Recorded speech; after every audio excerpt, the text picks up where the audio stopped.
Ya, Assalamualaikum warahmatullahi wabarakatuh dan selamat sore Tribuners. Senang sekali rasanya hari ini kita berjumpa dalam program Bincang Kampus dan tentu saja masih bersama saya Kinan Aulia. Edisi kali ini pada hari apa nih? Pada hari ini tentu saja kita kembali dalam program Bincang Kampus dan kita akan membahas satu tema Tribuners yang selalu menemani Tribuners tentu saja di hari Jumat spesial.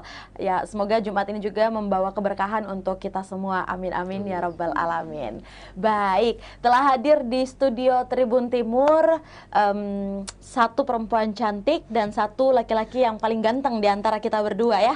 Sepakat ya hal itu. Oke, langsung saja saya mau menyapa. Di samping kiri saya sudah hadir Bapak Suharto Parai sebagai Program Manager Educare Yayasan Haji Kala. Dan di samping Bapak sudah hadir juga nih cewek cantik, ada Dwivi Afdillah. Dia juga selaku mahasiswi Telkom University penerima ataupun juga sebagai penerima beasiswa Kala. Untuk itu kita sapa dulu, yang paling pertama ada Bapak Suharto. Assalamualaikum warahmatullahi wabarakatuh. Selamat sore Pak Suharto. Waalaikumsalam warahmatullahi wabarakatuh. Gimana kabarnya Pak? Alhamdulillah baik-baik ya. Sehat ya, kalau kita lihat nih dari dekat dan jauh juga dari tadi fresh banget Pak ya? Alhamdulillah ya. Alhamdulillah baik. Untuk aktivitas Pak Suharto? Ya biasa melaksanakan rutinitas sebagai bagian dari perusahaan Kala Group ya. Tapi padat ya, cukup padat. Ya, rutinitas itu pada tetap menyenangkan ya. Oh, oke. Luar biasa, padat tapi tetap menyenangkan. Ya. Biasa kalau Pak Suharto kalau di kantor mungkin atau biasa ketemu mahasiswa-mahasiswi, akrabnya disapa siapa sih? Ya, Harto aja sudah cukup. Harto aja Ya, udah cukup. Baik Pak Harto, terima kasih. Nanti kita akan melanjutkan lagi Pak Harto. Saya mau menyapa dulu nih di samping kiri kita yang paling muda. Oke, tapi nggak kalah cantik ya sama saya ya.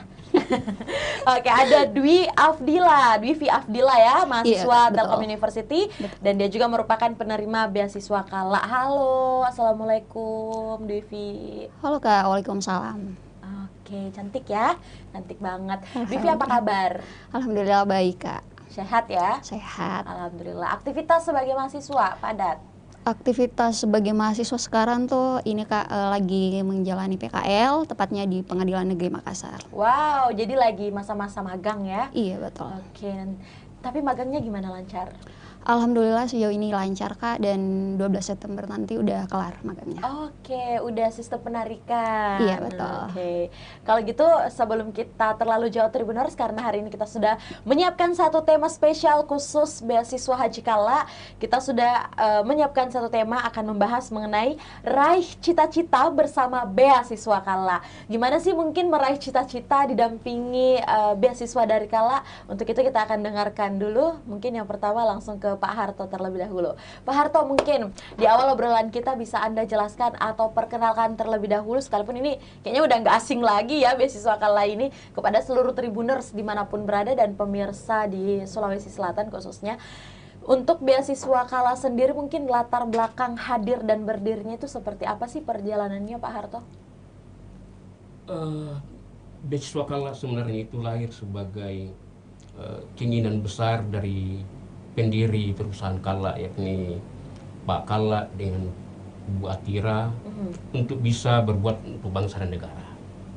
Jadi resminya berdiri yayasan ini sekitar tahun 81, Yayasan Pendidikan dan Kesejahteraan Islam namanya. Tapi tahun-tahun sebelumnya, artinya sejak ada perusahaan, komitmen dari pendiri Kala Group itu sudah banyak memberikan bantuan ke masyarakat, tapi tidak dalam bentuk yang resmi. Hanya sejak tahun 81 sudah resmi. Pendiriannya itu dilakukan oleh Bapak Muhammad Yusuf Kala sebagai wakil presiden ke-10 dan yang ke-12. Kemudian dilanjutkan oleh para generasi-generasi setelahnya. Beasiswa ini lahir juga sebagai bentuk komitmen sekitar tahun 84 dengan berdirinya sekolah-sekolah Atira. Iya. Kemudian tahun 99 ada pengiriman siswa-siswi terbaik dari Sulawesi Selatan ke Pulau Jawa untuk menimba ilmu. Kemudian dari situ diperluas bahwa ternyata untuk kawasan timur dibutuhkan calon-calon pemimpin, tetapi kita lihat bahwa mereka punya ada kendala-kendala lah, sehingga dimulai diberikan beasiswa. Dulu sifatnya terbatas, namun sekarang ya dulu sifatnya terbatas, artinya hanya untuk beberapa kampus. Kemudian setelah itu dipandang bahwa terutama dari Bapak Direktur Yayasan Haji Kala memandang, Pak Suhair memandang bahwa ini seharusnya beasiswa jangan sifatnya eksklusif begitu. Ya, terbatas. Jangan terbatas. Silakan orang mengapresiasi ini bahwa di perusahaan Kala ada beasiswa yang terbuka untuk siapa saja. Yang penting syaratnya terpenuhi. Misalnya harus dari apa? Ada lagi batasan, semuanya harus dari Sulawesi Selatan. Setelah itu tahun 2021 disebarluaskan lagi. Oh ternyata ini penerima beasiswa di mana perusahaan Kala berada bisa juga melamar. Wow, luar biasa. Artinya ada perubahan dari yang eksklusif menjadi bisa menjangkau siapa saja. Ya. Selama itu ada perusahaan Kala di sana ya. Ya. Oke, ini mungkin beberapa kita melihat juga ke belakang ya dari sejarah di tahun 81 tadi saya sempat disampaikan Pak Harto. Namun Pak Harto tentu saja berdirinya Yayasan Haji Kala ini tentu memiliki visi dan misi serta tujuan. Untuk itu mungkin untuk visi misi yang membuat Yayasan Kala ini dari 81 sampai 2022 saat ini masih terus eksis nih dan masih bermanfaat, memberikan manfaat untuk banyak orang. Iya, sebenarnya kalau misalnya di pendidikan itu lebih mengarah kepada peningkatan kualitas sumber daya manusia. Karena jujur harus diakui bahwa untuk kawasan timur Indonesia ya hanya segelintir yang bisa memberikan yang memberikan beasiswa, padahal dari sisi sumber daya manusia itu kita sangat terbatas. Betul. Misalnya di perusahaan Kala sendiri dari puluhan anak perusahaan membutuhkan tenaga-tenaga yang handal. Tapi kalau membutuhkan tenaga handal kemudian banyak orang yang berminat tetapi mempunyai keterbatasan, ya harus dicari dulu. Oh, masalahnya karena dia tidak bersekolah misalnya. Oh, harus sekolah lebih baik misalnya. Ya, gitu. Artinya memang hadir dengan visi tentu saja untuk memberikan juga kualitas ya terhadap si penerima. Jadi bukan hanya sekedar memberi beasiswa tok Pak ya. Betul. Ada tujuan di balik itu juga. Baik, terima kasih Pak Hartono. Mungkin Pak Harto, aduh saya sudah tambahkan namanya nih. Terima kasih Pak Harto, nanti kita lanjutkan lagi. Mungkin saya mau langsung dengarkan nih experience student-nya dari si penerima beasiswa. Sudah hadir mahasiswi Telkom University, ada Dwivi. Dwivi, gimana nih rasanya mungkin sebagai opening speech juga dari kamu menjadi bagian dari Yayasan Beasiswa Kala? Mumpung Pak manajernya ada, ayo ungkapkan perasaannya. Baik Kak, mungkin pada saat awal adanya beasiswa tersebut, awal tahun 2019 saya tepatnya masuk kuliah.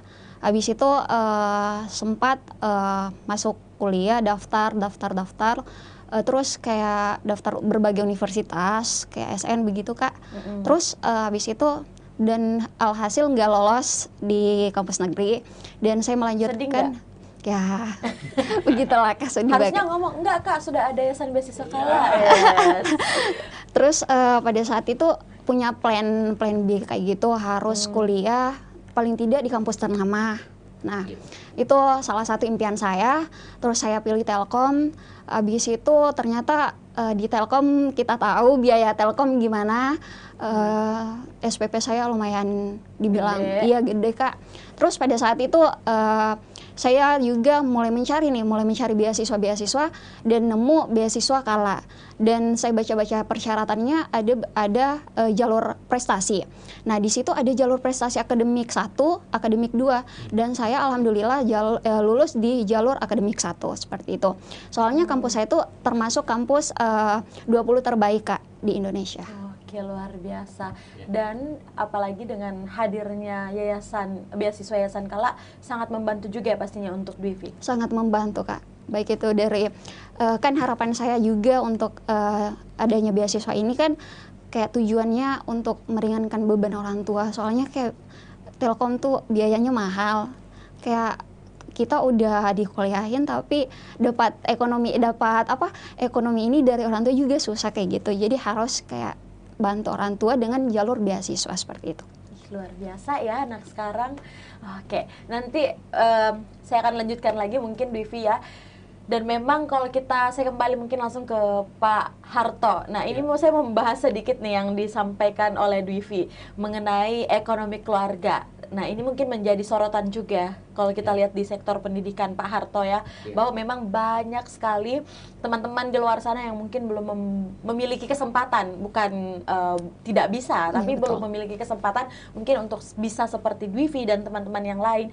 Nah mungkin untuk Yayasan Beasiswa Kala sendiri seperti apa Pak dalam melihat hal ini, bahwa banyak teman-teman di luar sana yang mungkin harus tidak melanjutkan pendidikan nih karena masalah ekonomi. Nah, ada juga yang sebenarnya permasalahan di tingkat kampus. Kalau saya lihat bahwa para mahasiswa ini ada yang tidak tahu jalur sebenarnya bagaimana cara mendapatkan beasiswa. Sehingga kami dari Yayasan Haji Kala terkadang harus jemput bola, turun-turun ke kampus, bahwa ada beasiswa seperti ini, persyaratannya seperti ini. Ya, kita jemput bola lah misalnya. Jadi secara tidak langsung melakukan sosialisasi ya. Turun lapangan. Ya, dan menghubungi para pimpinan universitas. Misalnya di wilayah Sulawesi saja misalnya yang kami ada sekitar hampir 200-an lebih universitas. Dan harus diakui bahwa baru sebagian kecil ya, baru sampai 30% yang ada mahasiswanya mendaftar. Saya bilang kasihan kalau misalnya, karena ini ya, saya katakan bahwa beasiswa Kala ini dulu eksklusif sifatnya. Karena kita mengharap bahwa banyak yang bisa melihat dari kampus-kampus yang lain. Tapi nanti jika sekiranya dari penerima kemudian aksesnya juga kurang ya, pasti kita juga berpikir bahwa mungkin yang terbaik itu yang kita akan lakukan lagi. Misalnya dulu 20 PT terbaik, itu sasaran ya, boleh jadi ya. Ya, jadi sasaran. Itu akan jadi sasaran kembali kalau misalnya dari kampus-kampus yang lain tidak ada. Artinya kurang lah ya. Walaupun saya katakan dari 2 tahun ini pendaftarannya cukup luar biasa. Luar biasa. Ya. Baik Pak Harto. Nah, di samping itu mungkin kalau untuk program yang disiapkan dari beasiswa Yayasan Haji Kala ini sendiri sampai saat ini ada apa aja? Mungkin bisa di-share juga Pak? Kalau saya cerita tentang program-program pendidikan di Yayasan Haji Kala itu kan sangat banyak sebenarnya. Oke. Kalau gitu announce berapa aja mungkin Pak? Ya kalau itu saya hanya uraikan saja saya mengenai bahwa untuk misalnya yang penerima beasiswa Kala ini sebenarnya nanti itu akan mereka mengadakan dilakukan penguatan kapasitas. Mungkin ketika misalnya di perusahaan ada membutuhkan magang, maka kan juga peluang untuk magang. Tapi ini kan mungkin lebih jauh dia pikir, wah saya ini sudah beasiswa Kala mungkin perlu magang di tempat lain. Tapi kan juga buka peluang itu. Ya, dan bisa di tempat lain. Iya, kedepannya juga kami itu berharap bahwa dari penerima-penerima beasiswa ini itu harus menjadi bagian dari insan Kala. Ya, masuk dalam perusahaannya misalnya, tetapi itu tunjukkan bahwa saya bisa. Kan tidak mungkin semua kita akan terima, tetapi yang bisa, insya Allah kita akan. Setidaknya Kala Group ini selalu membuka peluang untuk siapapun, apalagi buat teman-teman yang sudah menerima dan sudah masuk dalam pagar rumah nih. Betul. Pak ya. Kalau Kinan baru mau ketuk pintu Pak. Oke, baik, terima kasih Pak Harto. Nah, ada banyak program yang juga Tribuners tadi disampaikan sama Pak Harto ya, mengenai beasiswa Yayasan Haji Kala ini sendiri. Sampai saat ini mungkin juga Pak Harto melanjutkan pertanyaan saya untuk beasiswa Yayasan Kala ini sendiri, sudah berapa nih mungkin jumlah peserta ataupun juga teman-teman yang ikut serta dalam beasiswa ini sejauh ini, mungkin data terkini? Tapi kan bukan hanya beasiswa Kala ya, ada beasiswa keluarga, bukan berarti keluarganya Kala ya, bukan artinya yang terlibat ya, harus di announce baik-baik ya, nih Pak. Misalnya ada juga beasiswa kepada sekolah Islam misalnya, itu kalau tiap tahun itu rata-rata 500-an orang. Wow. Itu penerima untuk tahun ini ya sekitar 500-an, dan tahun ini khusus untuk beasiswa Kala saja itu hampir sekitar 300-an yang mau diterima. Tiap tahun itu ya. Oh, artinya kotanya ini cuma 300 ya? Ya, 300-an. Tapi penerima barunya maksudnya. Yang ini kan kita biayai ini kan 8 semester ini. Sepanjang memenuhi syarat, jadi sepanjang memenuhi syarat kita akan biayai selama 4 tahun. Luar biasa, tepuk tangan dulu yuk. Oh, dibiayain dari awal semester sampai selesai. Ya, tapi hanya UKT-nya. Hanya UKT ya, jangan berlebihan. Ya, tetapi kan Oke. ada juga penguatan-penguatan yang lain. Betul, mendapatkan implementasi yang lainnya juga, Ya, impact ya, yang lain. ya, ya. Baik Pak Harto. Nah, Divi, gimana nih rasanya kamu ini sudah tidak memikirkan biaya UKT ya, sekali lagi sampai dengan selesai. Dan tadi saya sempat mendengar ini Kak Kinan untuk membantu ekonomi keluarga juga, dan sekarang menjadi bagian dari beasiswa Kala. Apa yang kira-kira kamu akan jadikan campaign atau ajakan buat teman-teman yang mungkin belum bergabung? Biasanya kamu ngapain mungkin sebagai mahasiswi Telkom University nih? Oke Kak, kalau semisal untuk mengajak dari teman-teman yang belum tahu apa beasiswa Kala, kan ada program nih dari yayasan juga kan yang diadakan. Nah, Divi terjun langsung sama program-program yang diadakan. Semisal ada Desa Bangkit, ada apa namanya, ada roadshow gitu. Nah, itu Divi juga share-share di sosial media Divi supaya teman-teman semua tahu bahwa di apa namanya, di beasiswa di yayasan ada beasiswa seperti itu. Tapi dengan semua itu, kalau menurut Divi, coba aja dulu. Siapa tahu bisa lolos seperti itu Kak. Tapi waktu pertama kali Divi baca pengumuman, selamat Anda dinyatakan lolos gitu, gimana rasanya? Perjalanan Kan dari banyak orang ya, Oh, seperti iya. yang kita Betul. dengar, Betul. ada 500 orang yang pendaftar, tapi yang diterima cuma 300 orang, artinya 200 teman-teman yang lain belum mendapatkan peluang. Iya. Mungkin flashback lagi ke beberapa tahun yang lalu pas Divi daftar nih Kak, kayaknya ada entah 500-an atau 1.000 orang yang daftar. Pendaftar. Iya, pendaftar. Kalau ini 2.200 Iya. saya ingat itu tahun 2019. Gila ya, luar biasa. Tapi yang diterima itu lihat daftar, kan nunggu pengumuman juga kan Kak. Oke. Itu nunggu jeda waktu dari pendaftar sampai waktu pengumuman itu lumayan lama. Jadi kayak kita tuh Digantung. iya, digantung gitu Kak. Jadi kayak digantung gitu. Iya, nanti Jadi kita langsung tanyain nih kenapa. iya betul Kak. ya. Digantung terus kayak entahlah kayak pasrah gitu kan Kak. Iya. Tiba-tiba cek email, terus cek WhatsApp juga, ada info bahwa pengumuman penerima. Cek nama, alhamdulillah keterima, dan itu ada 200-an lebih kalau nggak salah ya Pak, yang diterima di angkatan pas saya penerima 2019 iya itu 2019 itu. Dengan total jumlah pendaftar 2.000-an Oh, orang. Iya, betul, Baik, Kak. Pak, mungkin langsung bisa dijawab nih pertanyaan dari angkatan 2019-nya beasiswa Kala. Itu mungkin prosesinya memang seperti apa sih Pak? Maksudnya dari banyaknya pendaftar, ini kita sekarang membahas tentang sistematika pendaftaran ya. Mungkin untuk waktu menunggu respon yang katanya Divi ini sempat digantung. Ya. Oke. Gini, Mbak ya. Ini ada dua hal yang di sini ya. Kalau kita kuliah di negeri, boleh jadi tanggal 18 Agustus seharusnya kita sudah umumkan itu. Tapi ada empati juga. Bagaimana dengan mahasiswa-mahasiswi yang dari swasta ini? Mereka itu sampai sampai akhir September baru ada pengumuman. Iya, Oke. Kemudian ini kan tidak bisa diumumkan 2 kali, harus 1 kali. Jadi kita tunggulah yang dari swasta ini, yang teman-teman dari Oke, swasta. paham. Ya, hanya seperti itu sebenarnya masalahnya. Artinya empati ya. Empati itu yang muncul. Karena itu tadi penegasan dari Pak Direktur itu bahwa jangan kau hanya melihat dari perguruan tinggi yang eksklusif itu, tapi berikanlah peluang yang sama. Oh ya oke, kita tunggu. Itu saya yang salahnya sebenarnya, bukan digantung. Iya, Ya. bukan gantung. Intinya nggak di PHP-in kan? Enggak, Iya. alhamdulillah enggak sih, Kak. Ada semester berapa sekarang, Divi? Alhamdulillah mau masuk semester 7 September depan.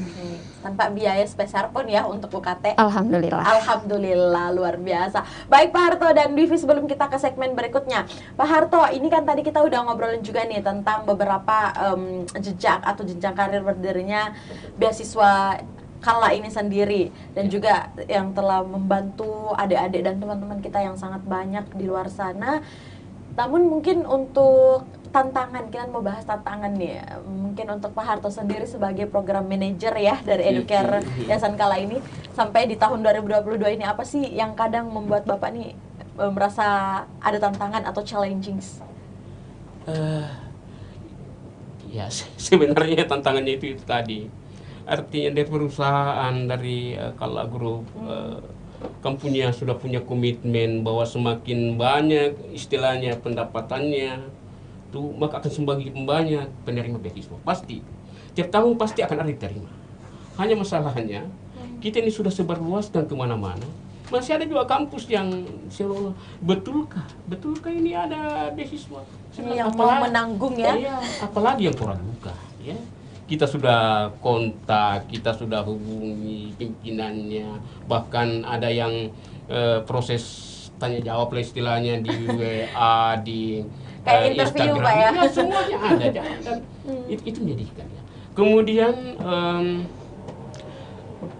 ini yang terutama mahasiswa-mahasiswa daerah. Tapi itu kami katakan sebagai tantangan. Seharusnya mungkin kedepannya kami akan lebih baik bahwa masih banyak mungkin yang belum mengakses ini beasiswa. Iya, mungkin informasinya belum mereka dapatkan. Itu. Ya, kami juga pikir.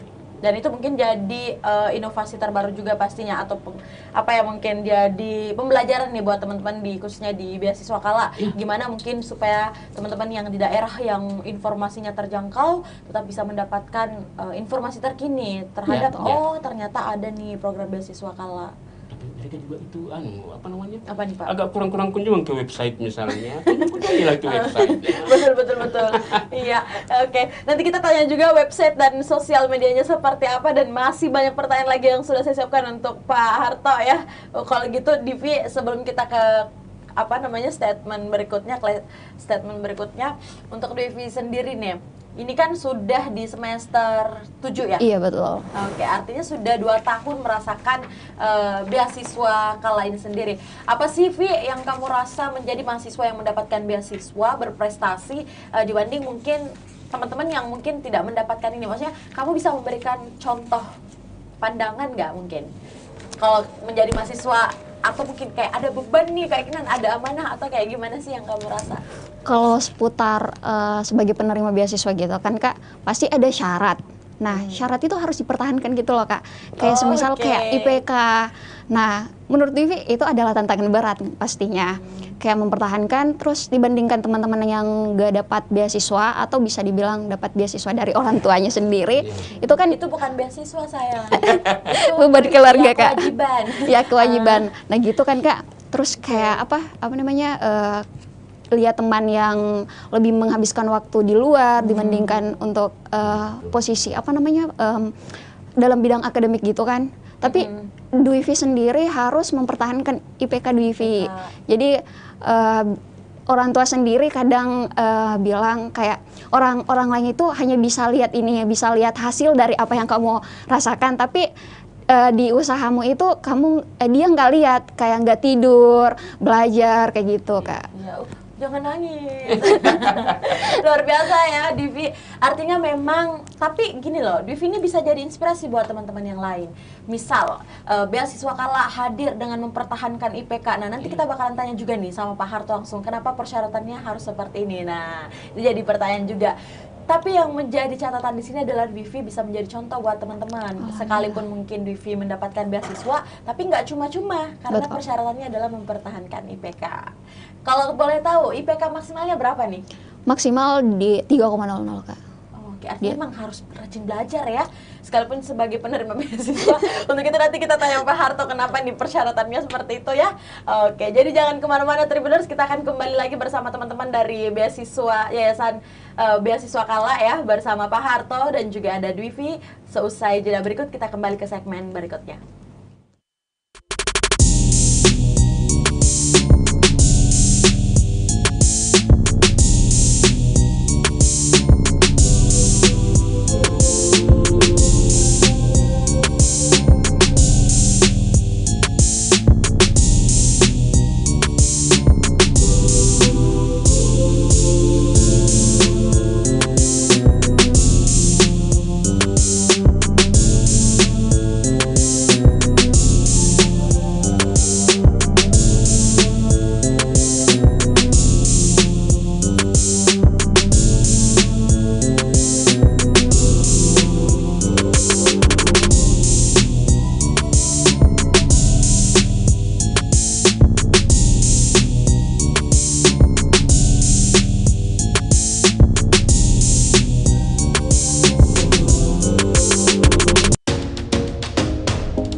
kembali lagi bersama saya Kinan Aulia. Kita masih dalam program Bincang Kampus dan tentu saja masih bersama beasiswa Yayasan Haji Kala. Dan bersama dua narasumber kita, ada Pak Harto dan juga ada Dwivi. Kita sapa kembali Tribuners. Dwivi masih semangat? Masih semangat, Kak. Alhamdulillah. Oke, alhamdulillah. Pak Harto, masih? Siap. Oke, langsung siap. Selalu 86 ya? Iya, 8. Oke, tapi sebelum kita lanjutkan obrolan yang buat saya tertarik sebenarnya dan sudah melirik-lirik dari awal obrolan sampai di akhir nanti adalah bukan alma mater ya, rompi mereka ini. Oke, silahkan dipamer. Luar biasa ya, paduan warna dan juga mungkin tulisan-tulisan yang terletak udah insan kala banget Pak Harto ya. Betul. Betul. Baik, Tribuners, tadi kita udah membahas banyak hal juga ya, beberapa hal mengenai beasiswa di Yayasan Haji Kala dan juga langsung ada experience dari penerima beasiswa Kala. Kita lanjutkan lagi bersama Pak Harto. Pak Harto, ini yang paling banyak jadi pertanyaan juga mungkin di luar sana dan melanjutkan juga opini dari Dwivi mengenai persyaratan. Biasa kan orang-orang nih pada mager Pak untuk daftar beasiswa karena persyaratannya yang ruwet gini-gini akhirnya, atau mungkin ada beberapa yang udah daftar tapi mundur di tengah jalan. Mungkin itu blognya udah dibuka, pas baca persyaratannya, aduh kayaknya nggak masuk kualifikasi nih aku, nah mundur lagi. Untuk Yayasan Kala sendiri mungkin Pak bisa diceritakan untuk persyaratan yang disiapkan? Kalau syarat, ya cukup banyak ya. Ada 12 item yang harus dipenuhi. Wow, luar biasa ya. Tetapi sebenarnya itulah bukan menjadi hambatan menurut saya.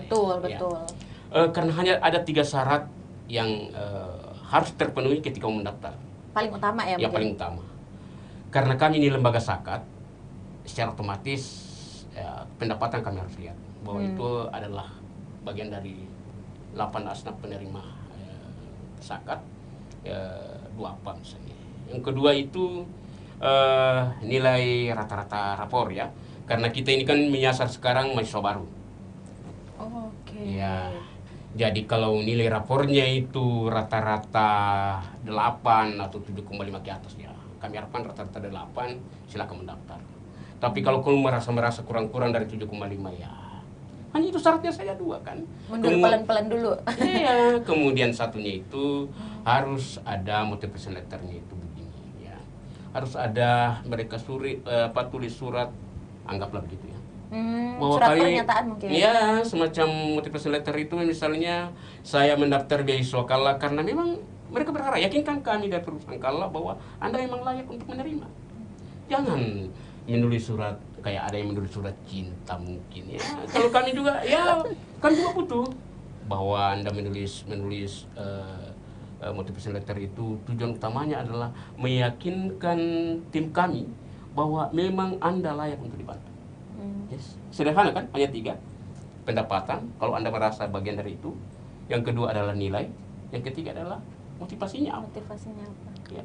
Oh, saya setelah keluar saya menerima beasiswa Kala, saya akan mengabdi di perusahaan Kala, kan boleh jadi kan? Iya. Kalau yang jawabannya gitu kayaknya udah 80% boleh lah. Ya boleh juga lah. Boleh dibicarakan maksudnya Pak ya. Oke, baik. Nah, sebelum ke Dwivi lagi Pak Harto, selain dari persyaratan, kalau untuk di Kala sendiri untuk sistematikanya memang diperuntukkan hanya untuk strata 1 atau strata 2 atau sampai gimana nih sejauh ini? Anda kuliah di D3, D4, S1, di STIE, Politeknik, silakan. Terbuka kan? Oke, tapi memang biasanya masih hanya untuk sampai S1. Ya, kalau misalnya syaratnya harus dari semester awal ya, harus semester 1. Anda D3, Anda D4, Anda S1 harus. Oke, jadi kalau buat teman-teman yang udah semester akhir tapi mungkin duitnya udah habis nih Pak Harto, ya bolehlah pikir-pikir untuk kedepannya ya, bisa diusulkan kembali. oh iya. Kali kamu pernah lakukan itu Untuk kayak, semester akhir? Iya, yang lalu-lalu Oke. beberapa tahun sebelumnya kami 2 kali buka dalam setahun itu. Dan itu gimana mungkin Iya, untuk? berdoa lagi supaya itu menjadi bagian dari kami kan. Ya, kan Oh, artinya itu ada mungkin evaluasi. program Pak ya? Ya, ada evaluasi. Boleh jadi dianggap bahwa tahun ini ya, apakah karena ya itu tadi mungkin motivasinya masih banyak yang kurangan ya, sehingga juga Anda besar kalau kita mantapkan dulu besok Kala. Ya. Oh, oke, luar biasa. Iya. Artinya dari 12 item yang ada, 3 diantaranya utama dan selebih dari 3 ini adalah pendukung. Ya, kecuali ya karena kita ini kan begini juga. Ini kan jalurnya ada 6. Apa aja nih Pak? Akademik 1 untuk 20 PT terbaik di Indonesia. Kemudian akademik 2 untuk semua perguruan tinggi negeri dan swasta di wilayah Sulawesi Selatan, Barat, Tenggara, dan Tengah. Kemudian ada jalur habis. Jadi kalau misalnya kemampuan akademik saya hanya 2,75 tetapi hafalan Al-Qur'annya bagus, silakan. 30 juz nih. Nah, kalau 15 juz ke atas ya boleh lah. Ya. Oke, dipotong lagi ya. Ya, kemudian saya ini organisatoris biasa, tapi bukan yang demo-demo ya. Saya ini ketua lembaga silakan juga. Kalau Anda saya ketuaan waktu di SMA silakan. Oke. Saya juga pengabdian di sini, misalnya saya juara tingkat ini silakan. Kemudian ada disabilitas. Kami juga kami juga ini adalah penerima beasiswa jalur Luar disabilitas. biasa. Memperhatikan juga Ya, untuk jalur dan tersebut. setiap tahun alhamdulillah. Peminatnya gimana Pak? Ya lumayan lah menurut kami. Dan pasti insya Allah diterima. Luar biasa ya. Ya. Nah baik Pak Harto, dari 6 jalur yang Ya. Anda yang Yayasan Kala siapkan ini ataupun juga ditawarkan kepada teman-teman, sampai saat ini Pak Harto apa sih mungkin dari pandangan Anda ya, dengan hadirnya 6 jalur ini kepada benefitnya untuk teman-teman terkhusus. Dan saya sangat tertarik sekali dengan jalur disabilitas yang tadi Anda sampaikan. Sekali lagi ini setelah tadi stressing di situ bahwa ini adalah harapan dari para pendirinya, kemudian para penerusnya, bahwa perusahaan Kala terbuka untuk siapa. Siapapun, makanya penerima juga siapapun silakan. Jangan merasa saya punya keterbelakangan seperti ini. Keterbatasan, iya. Keterbatasan. Itu saja intinya, bahwa kita ingin membuka kepada semua. Oke, baik. Terima kasih Pak Harto, luar biasa ya. Aduh, aku sampai terharu nih, Dwivi. Oke, Dwivi, kamu tadi mengatakan di awal masuk pada jalur akademik ya? Iya betul. Jalur akademik artinya nilai rapornya Dwivi nih kemarin mencukupi ya untuk dijadikan persyaratan. Dwivi, apa sih yang membuat kamu senang berada di lingkup Yayasan Beasiswa Kala gitu loh? Kan otomatis temennya banyak lagi, ketemu lagi gitu. Betul. Apa? Yang buat senang itu yang pertama banyak orang baru gitu kan Kak. Terus ketemu orang-orang hebat. Setiap ada kegiatan dari yayasan pasti ketemu sama orang-orang hebat menurut Dwivi. Kayak dia punya pengalaman yang Dwivi nggak pernah alami. Terus abis itu lebih kepemimpinan, jiwa kepemimpinan lagi diasah. Terus bagaimana bersosialisasi di desa terpencil khususnya seperti itu Kak. Terus kayak apalagi banyak sih menurut Dwivi yang saya dapatkan dari yayasan seperti itu Kak. Oke, nah saya tertarik dengan program yang kamu ke desa. Itu gimana tuh? Kan nggak semua ya beasiswa yang disiapkan itu memberikan lagi bimbingan terhadap para penerima beasiswanya, apalagi untuk turun ke desa-desa. Maksudnya ngapain gitu, ya kan? Iya, Tapi betul. Kak Kiran nih pengen lihat versinya Dwivi. Itu ceritain dong serunya turun ke desa. Baik Kak. Mungkin di beasiswa lain nggak ada kayak gitu kan Kak. Tapi di yayasan ada program langsung ke desa bangkit dari yayasan sendiri. Terus di situ kita sebagai penerima beasiswa harus kayak yayasan itu nggak harapkan apa-apa dari kita loh. Masa kita nggak terjun langsung dalam kegiatan tersebut. Nah Dwivi termotivasi terus kayak harus terjun nih. Terus kayak lebih dapat pengalaman. Nah di desa kemarin itu saya 1 tahun yang lalu Kak, pas Berarti COVID. sekitar waktu masih COVID ya? 2021. Ke desa 17 Agustus kemarin. Terus itu di Luwu Timur, namanya Desa Maleong Kak. Di sana masih minim, kayak listrik juga masih. Terus ada desa desa lupa namanya Kak. Intinya itu udah nggak ada listrik di sana, desa terjauh. Iya, desa terjauh. Tapi yang buat Dwivi tersentil di sana tuh orang-orangnya pada semangat gitu Kak, khususnya lansia. Kan Dwivi ada program kayak mengajar lansia gitu kan Kak. Di sana lansianya itu kayak bersemangat untuk belajar lagi, meskipun mereka punya keterbatasan baik itu dari segi penglihatan dan pendengaran. Tapi kenapa ya kita kayak kita nih sebagai generasi muda kadang masih mager, malas-malasan dibandingkan Generasi mager ya. iya Kak, betul. Dibandingkan mereka udah tua tapi masih termotivasi untuk belajar membaca. Meskipun kayak udah bungkuk kayak gini Kak, udah pendengarannya nggak ini lagi, penglihatannya, tapi mereka masih semangat. Terus yang buat Dwivi ini lagi di sana kerja sama orang-orang di sana. Oke, artinya Dwi pas ke Luwu itu disambut dengan baik ya? Alhamdulillah disambut dengan baik. Orang-orang desa di sana juga. Iya, Oke, betul, itu Kak. kemarin kegiatannya berlangsung berapa lama, Vi? 2 mingguan Kak. Wow, 2 minggu. Iya. Artinya kamu mengabdi ya? Iya. Kayak KKN mungkin Pak ya? Oke, tapi serunya di sini adalah kamu memberikan sharing kepada warga-warga desa di Luwu yang kemarin itu. Iya betul Kak. Oke, dan akhirnya selepas kegiatan itu apa sih yang mungkin kamu jadikan pelajaran? Yang dijadikan pelajaran kan biasanya baik di kampung sendiri itu kita nggak biasa melakukan hal-hal yang sekiranya nggak dilakukan di desa. Kita nggak temukan di desa gitu loh Kak. Misalnya pertama nih kayak makanan. Nah makanan di sana Divi kaget ada, biasanya kalau kita tuh makan pisang digoreng kan Kak, itu kayak dimasak terus dimasak tapi dicampur sama kayak cuka, garam kayak gitu. Jadi menurut Divi, aneh tapi enak kayak gitu loh Kak. Jadi mungkin di desa kayak gini ya. Meskipun Divi tinggal di desa, cuma Divi udah dapatkan itu Kak. Seperti itu. Jadi ada kultur yang kamu pelajari juga Iya. di sana ya. Selain itu ada kan di sana kayak ada nilam gitu Kak. Nah, Divi sempat berkunjung ke penyulingan nilam, coba-coba bantu-bantu di sana. Ternyata kayak cari uang juga itu kayak susah. Susah Dwivi emang. Panas itu berhadapan langsung sama api, bara api. Terus cairan nilam itu kan katanya kayak panas, nggak usah di ini. Tapi Divi penasaran Kak. Jadi coba peras yang cairan nilam itu, dan katanya kayak nanti bakalan pedis kalau lama-lama gitu loh. Tapi Divi tetap coba kan, penasaran, sekali seumur hidup takutnya nggak pernah nemu kayak gitu lagi. Seperti itu sih Kak. Luar biasa. Artinya banyak experience yang kamu dapatkan melalui program beasiswa Yayasan Kala ini sendiri, dengan hadir bukan hanya membantu dari segi UKT, tapi memberikan juga program-program yang membuat Divi menemukan hal baru yang kamu tidak dapatkan di bangku kuliah. Setuju ya? Setuju dengan Kak. hal itu. Oke, kalau gitu rekrut saya dong. Nah, mungkin sebelum kita mengakhiri sesi ini, Pak Harto mungkin bisa share juga kepada seluruh Tribuners yang menyaksikan kita, mungkin untuk mendapatkan info terkini atau terkait seputar info beasiswa Yayasan Kala, mungkin bisa diakses kemana aja mungkin Pak? Coba kita lihat di link Yayasan nanti Kala.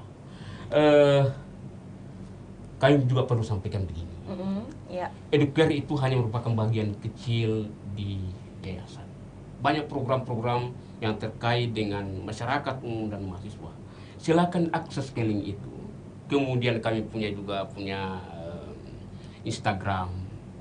Artinya di media-media yang orang punya juga kami juga punya. Wajib follow ya. Apa Iya. nama Instagramnya nih Pak? Yayasan Haji Kala saja, langsung ke situ saja karena semuanya larinya ke arah sana ya. Kemudian kepada teman-teman sekalian, saya hanya informasikan bahwa ini adalah peluang yang terbesar, yang perusahaan di negeri sendiri yang siap untuk membantu siapapun tanpa melihat latar belakang agama dan ras. Pak Harto, kalau Kinan tanya nih satu hal, boleh ya? Yap. Gratis ya? Oke.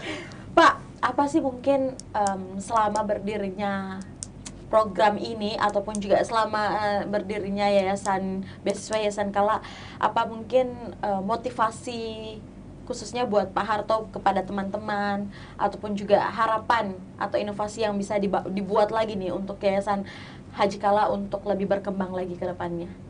Sebagai ini ya, program manajer Educare, pasti banyak nih pengalamannya Pak Harto. Iya, artinya kami siap menerima masukan dari siapapun. Ketika orang mengatakan bahwa berkunjung ke misalnya Desa Bangkit Sejahtera itu adalah hal yang luar biasa, maka boleh jadi di tahun-tahun berikutnya kita akan menambah dengan program-program lainnya. Iya. Seperti misalnya penguatan kapasitas, mungkin dalam 2 pekan ke depan kami adakan talk show ke beberapa kampus, Wow. juga untuk memperkenalkan beasiswa, magang, dan mungkin informasi kerja di perusahaan Kala. Jadi, maka saya bilang rajin-rajin. Sebenarnya tidak ada keterbatasan, yang penting kita rajin-rajin cari Iya. informasi. Betul, cukup beli kota mungkin ya. Ya, betul.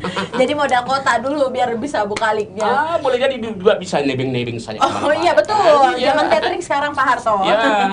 Baik, nah yang terakhir mungkin buat kedua narasumber, terima kasih banyak ya sudah hadir di Tribun Timur. Yang terakhir ini asli terakhir.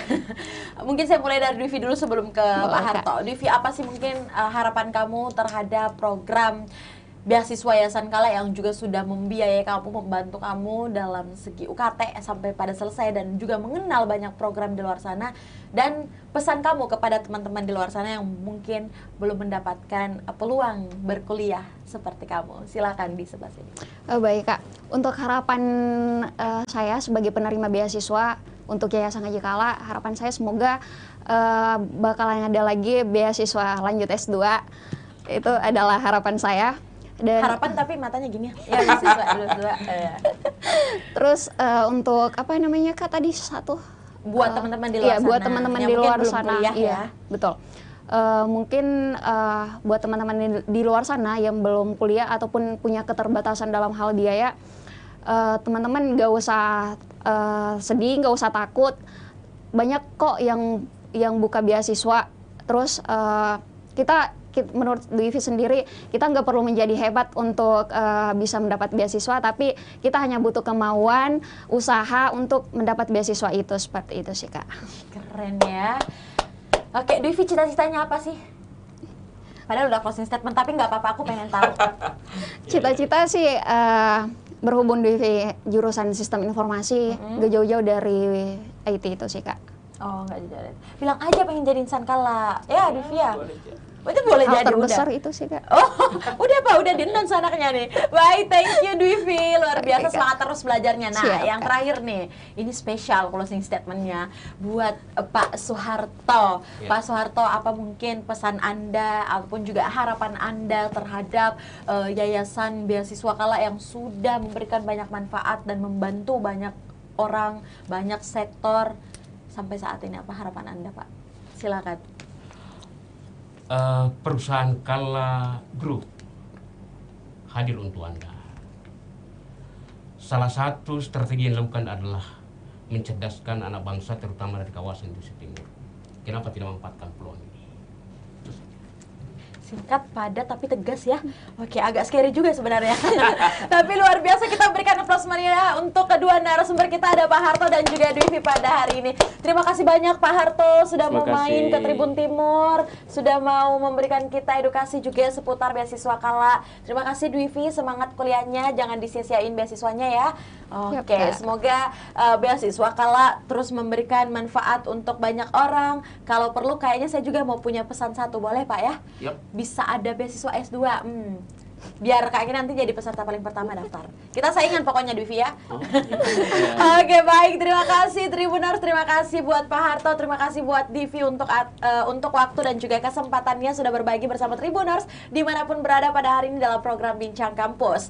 Dan tentu saja buat teman-teman semuanya yang ingin mendapatkan informasi terbaru ataupun juga terkait informasi beasiswa Yayasan Haji Kala, boleh langsung di website Yayasan Haji Kala ataupun juga di Instagram @yayasanhajikala. Tenang saja, langsung di fallback.